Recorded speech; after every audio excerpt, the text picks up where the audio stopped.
Hey, this is Mark at Motor City Nightmares. I'm here with Arye Gross. You know him from movies like Soul Man, Minority Report, and the show Ellen. Tell me, how did you get started in acting?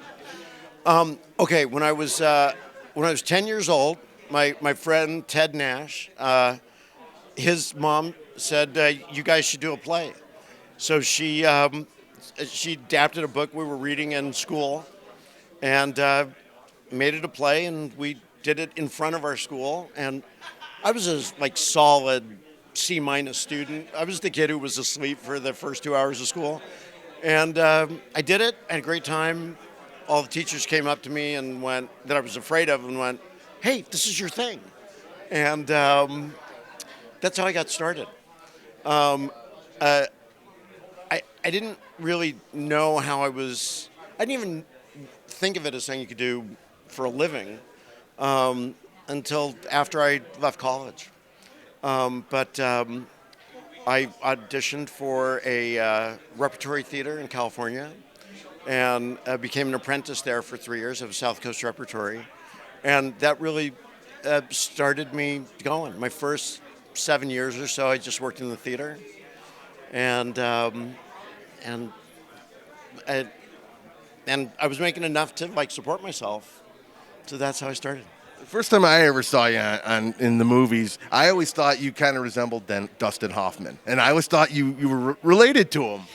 Not related to him, but it was funny. I remember in high school having a math teacher, because I would do drama classes, drama in high school. A math teacher saying "It'll never work because you look too much like Dustin Hoffman." One of the movies I like to talk about is Minority Report. How did you land that gig as Howard Marks, the first guy in the movie that committed the pre-crime? Well, it was funny. I was between agents at the time. A friend of mine who was thinking about becoming a rep said, "Well, let me submit you for some things." And one of them was for this. I didn't know what the name of the movie was. It was possibly a Spielberg movie. There was nobody else there.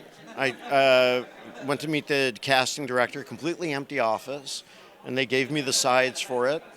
And I looked at him for about 10 minutes and read, and then heard nothing for months and months and months, and then got a call saying, "They're offering you this part." It was unbelievable. Was that like having Tom Cruise jump on you like that? You know, it was. I still have the bruises.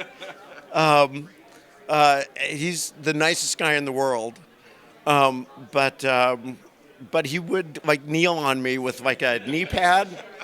I barely survived. How many weeks did you work on that movie? I think I worked 5 or 6 weeks altogether. That first sequence, I mean, we shot for several weeks. It was very intricate.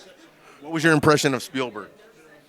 You know, the extraordinary thing about somebody who's such a genius, a master, and also has, because he is who he is.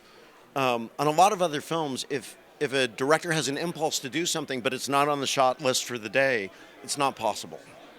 But Spielberg, I remember a moment when we came back from lunch, and they'd roll several cameras. There was one camera on sticks, and the head was pointed down, so the lens was pointed down, and it was up against a picture that was framed on the other side of the room with glass on it. And when we came back from lunch and got set, suddenly went, "Wait a minute, where's C camera?" And he's at Video Village, so he's not on, he's just off the set. And someone said, "Oh, it's just tilted." And he said, "Okay, but I see a reflection in the glass. I want that shot." And so they cleaned it up so he could get this bizarre reflection of what was happening in the room from just the accident of a camera being tilted down, unmanned. And then they set that up. And so that was like beautiful thing to see, is that he could, in addition to like the genius of how he shoots and working with Jos Vecano, or no, Janusz rather.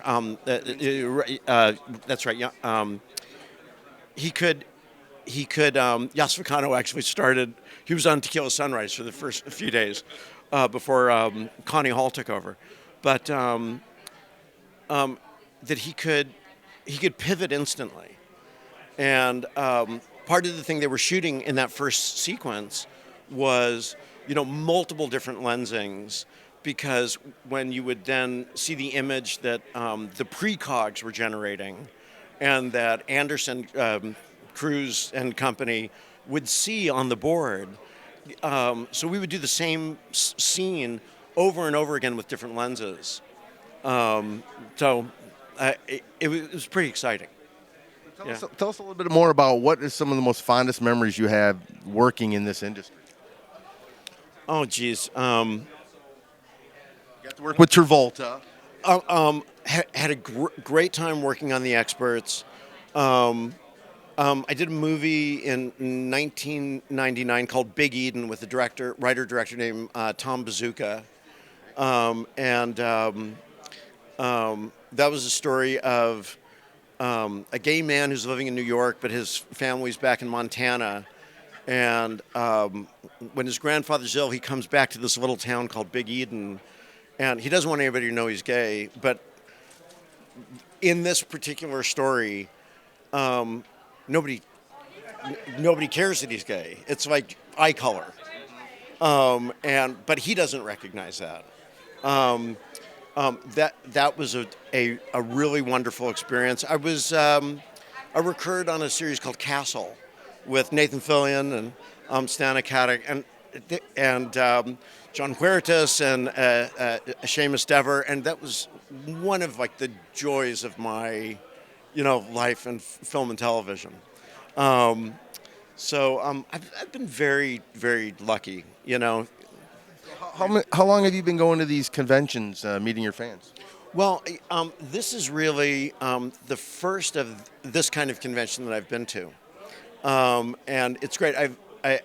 I'd been to another one that was very specifically about. I was with a group of people from a movie I did in the '80s called Just One of the Guys, and it was a high school comedy. Yeah, with Joyce Heiser and yeah. So. And Billy Zabka, that's right. He played the that's right. Cobra Kai. And Clayton Rohner and Billy Jacoby. And so anyway, I think when that was coming out on DVD or Blu-ray, 2018 or 2019, we all went to an autograph show together, but kind of as sort of an ensemble. Reunion type situation. Yeah, right, exactly. Good. So what do you got coming down the pipeline? I wish I could tell you some. I have an episode of The Lincoln Lawyer that'll drop. I just finished doing a play about a week ago in Los Angeles, a new play called Unbroken Blossoms, where I got to play the father of film, D.W. Griffith, when he was making the film Broken Blossoms. And, I'll see what happens next.